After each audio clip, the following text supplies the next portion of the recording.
Right, buddy, welcome back to the latest Manchester United news. Now we have an update on On Onana, update on Brian MBUEMO. Also some interesting updates on the midfielder, which we'll talk about, as well as obviously a huge roundup of the latest Manchester United news. But the first thing, and also the players returning for pre-season, and also some stuff on Rasmus HOJLUND. Now, the first thing I want to talk about is the Andre Onana stuff. Now, Manchester United named their price for Andre Onana, but increasingly likely that he stays as he has returned for pre-season training. So he is one of those players who has returned for pre-season training, Andre Onana. Now, obviously, a lot of United fans want him gone. I want him sold.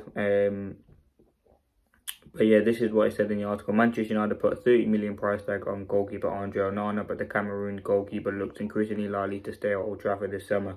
Mail Sport can reveal that the price quoted to Monaco when the French club inquired that was the price that signed on at the end of the month. Sources in France say that Monaco will continue to monitor the situation, but unlikely to pay that much for the 29-year-old goalkeeper who cost 47.2 million when he joined 2 seasons ago. Saudi Premier League newcomers SC Nome have also been following Onana in the background for some time. So listen, Onana looks like he will be staying at Manchester United again. Frustrated, but I think it's just very difficult to get all of this done in one go. He's a decent striker, don't get me wrong. I think there's definitely he's a decent keeper, but again, he's just not what we need. He's a huge liability, but that's the latest on that. Obviously, that midfielder Javi Guerrero, who's been linked to Manchester United, there's nothing of that. That's coming from Fabrizio. It was coming in from an Italian journalist about a Spanish player. It wasn't the most reliable, and yeah, that deal doesn't look like it's going to happen. He's focused on getting a new deal with Valencia. Now, the next thing, Manchester United want Victor Osimhen, but asked for a salary reduction. The player refused. Galatasaray will meet with Osimhen to finalise the deals this week. So, listen, Osimhen, he probably will stay at Galatasaray. Oh my God, they want a permanent. He's the perfect striker. I think him, Watkins, are kind of the two we have to go for now at the moment. Obviously, Dominic Calvert-Lewin is in there. Gyökeres is going to Arsenal. So yeah, listen, Manchester United, disappointing that we can't get our first choice striker, which was Gyökeres. But again, listen, we have to talk to other options, and who that is, we'll have to wait and see. But Osimhen, definitely, I just don't think it's going to happen. The wages is ridiculous. But then he did turn down a lot of money from Saudi because he wanted to stay in Europe. So again, he's definitely the perfect striker with the perfect profile. Let's see what happened on that. Talking about a striker, this is the update from Fabrizio. Rasmus HOJLUND does not want to leave United this summer. His desire is to stay. The only possibility for a sale is in case United decide to advance in talks and proceed with the exit into keen for a few weeks, but deal now in standby. Now, one thing we have to say from the striker situation is we have to sign the striker. Like, the market, like the way we've operated in the market so far, I mean, we've got Cunha in, and that's really it, and Diego Leon, which they're kind of classifying as a first-team signing. But again, there is time, and I think we need to get rid of HOJLUND. Inter Milan seem like they want to get him. Again, it'd be very difficult to get a permanent deal, but whether that's a loan, and you can go out and get a striker. I mean, there's so many strikers, Premier League, European. There are strikers out there. Yes, it might be difficult to get the one that's going to guaranteed come in, but there are decent strikers who are better than HOJLUND out there. But let's see what happens. The fact that he wants to stay, I get the ambition, but again, I just don't think he's good enough to be a Manchester United player. He just hasn't got that quality, and the 2 seasons have been here, they have been pretty lacklustre, and I think the performances he's put in have not been good enough. If we are able to generate some money for him, it would help us going forward. Now, some of the players who obviously is pre-season, we play our first game in 12 days against Leeds in Stockholm.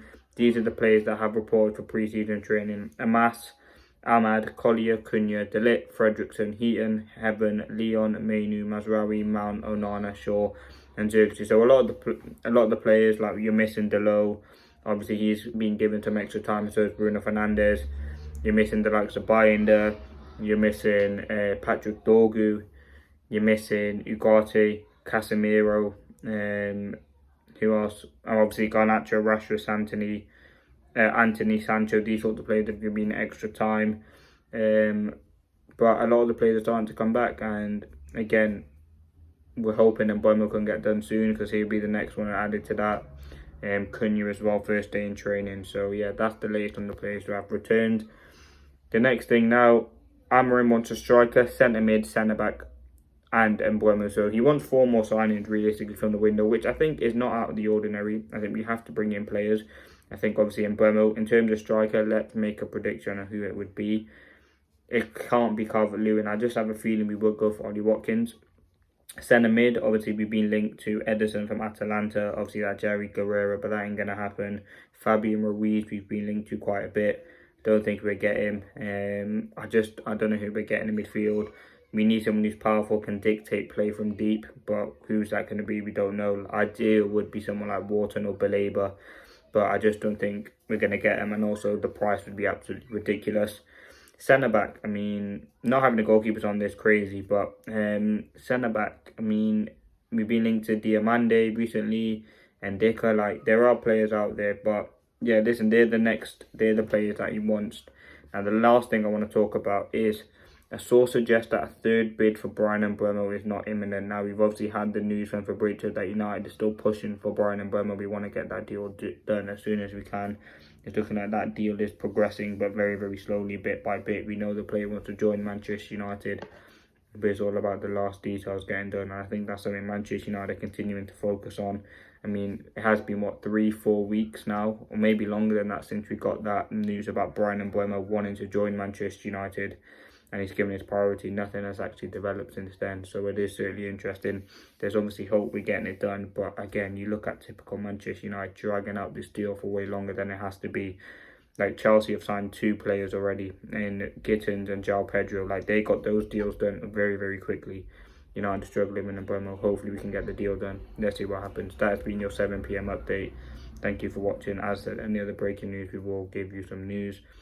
But yeah, listen, very, very quiet day for Manchester United today. Thanks for watching.